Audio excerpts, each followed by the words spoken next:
welcome to We Are Libertarians. I am Sarah Brady Wagner, here with Alex Haney. I'm Alex Haney. Functioning as your East Coast coverage team. The Associated Press has rescinded their call on the North Carolina 9th Congressional District race as it remains uncertified by the Board of Elections amid suspicions of election fraud. The Republican preacher previously assumed to be the winner of North Carolina's 9th Congressional District race is now the subject of questions and investigations aimed at his campaign about illegal campaign tactics, election fraud, and possible ballot tampering. He's assumed to have won the election by only 905 votes. Suspicious absentee ballot returns in Bladen County were the first sign of trouble that tipped off citizens and reporters to looking further into the issues in the 9th District race. So there's a lot to unpack here. So we're just going to try and take it piece by piece and explain all the relevant parts for all the listeners who are fortunate enough not to be so familiar with North Carolina politics. So let's start with Bladen County. Let's do it. North Carolina has really open election and voter data even before the results of the election are certified. So that means that before the election result, before any of the election officials actually raised concerns, North Carolina citizens and local reporters were able to access all the data. It's a nice thing. You just go to the State Board of Elections website. And they were actually the ones who identified some irregularities in the absentee ballot rolls and as they rolled in. Irregularities were found specifically in the mail-in ballots in Bladen County and later some in Robeson County as well. These counties showed a pattern of mail-in ballot returns that defied the pattern seen in the rest of the district.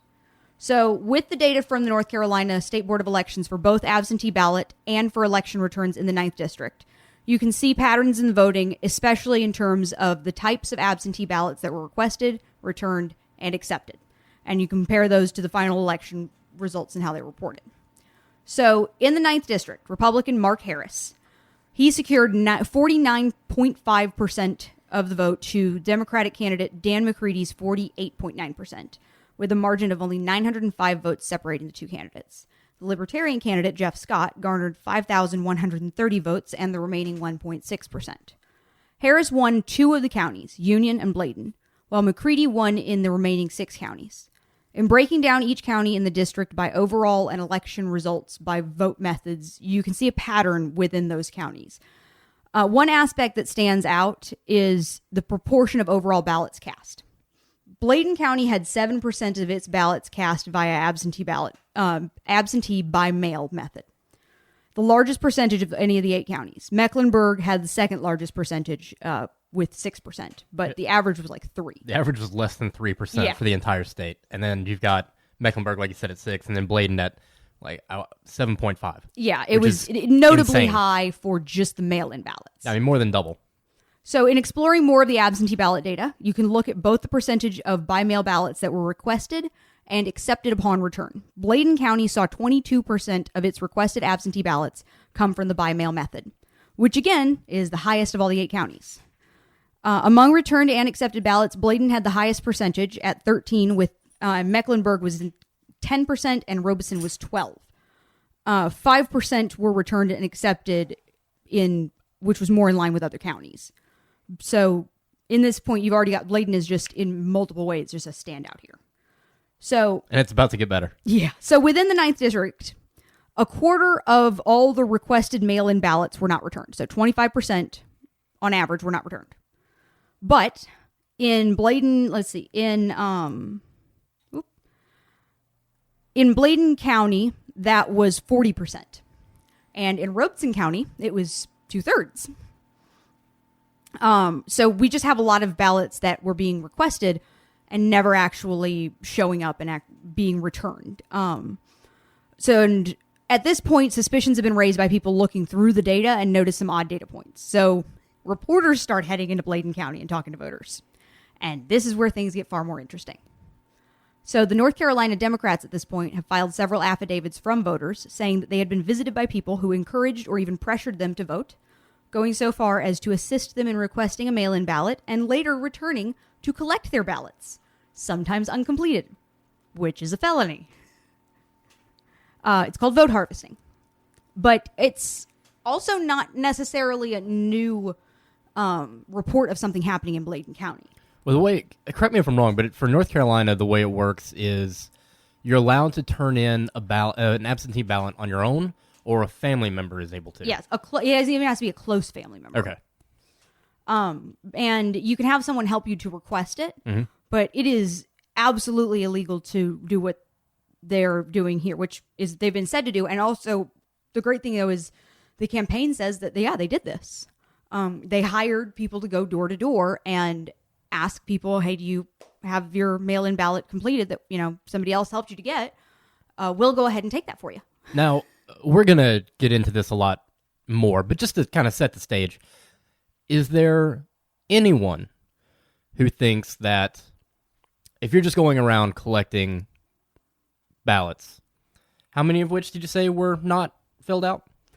Well, we don't know how many weren't filled out, but some of the people who have said, "Yeah, somebody took my ballot," was like, "Well, it wasn't completed." All right. Well, can we realistically think? Are we so naive to think that no one might take advantage of that system? Yeah, just a random person. It's really interesting because we get into like all the voter fraud. It's really the weakest point in our system is absentee ballots. Oh, absolutely. Because you're just working on a system of trust at that point. You don't have any person to person exchange. You have to have two people who sign on as witnesses. I gotta get my libertarian tinfoil hat real quick. I left it at home. So yeah, we're gonna get real conspiratorial here. Okay, but okay. So this is not a new thing that's happened in Bladen County. Right. It's something that has been commented on in years before, and the person really at the center of this is this political consultant who is Leslie McCrae McCready. Or no, not McCready. Sorry. Leslie McCrae Dowless. Yeah. Yes. I have to remember. I keep getting that mixed up. Is it Dowless or Dallas? It's Dowless. Okay. Yes, which we have to be careful not to mix up with the head of the North Carolina GOP, which is Dallas Woodhouse. Ah, all right. I kept being like, really? What? Got it. So not the Cowboys. Okay. Right. No. Dowless. So two different names. But so this person has actually been involved with other campaigns in the past, and go figure, has already been convicted of fraud personally in the past. Yeah. Let me get into this if you don't mind. Oh, please. So back in, what year was it? I don't have the year written down. But anyway, it was before, he went to jail for this. Prison. He and the woman that he ended up marrying, by the way, I feel like we should put a disclaimer at the beginning of this episode, just in case we get anything wrong. Well, yeah, I mean, if anything, this is one thing we always encourage. If we have anything that needs to be fact-checked, please fact check us. Yeah. Let us know. That's how you learn. So we don't get sued, more importantly. That's true. Anyway. Nobody's going to sue us. It was found, well, this is true because he went to jail for it. He and the woman that he ended up marrying forged the signature and backdated documents on a six-figure insurance policy for an employee of his that ended up dying not long after that in a fatal car crash. So that's fun. Anyway, he ended up going to prison for the fraud, not necessarily for murdering someone. No. We are not speculating that. Not at all. Wink, wink, wink. So he went to prison for that. As soon as he gets out, since he gets into a life of politics, since 2009, he's worked for 7 different campaigns, both Democrat and Republican. He's worked on both sides of the aisle. He's changed his own party affiliation numerous times. In 2014, he ran as a Democrat for school board, and then in 2016, he ran as an unaffiliated for the Soil and Water District Board. Right after the presidential election in 2016, he switched his party affiliation to Republican. So what I get out of that is he kind of just rides coattails. Oh, yeah.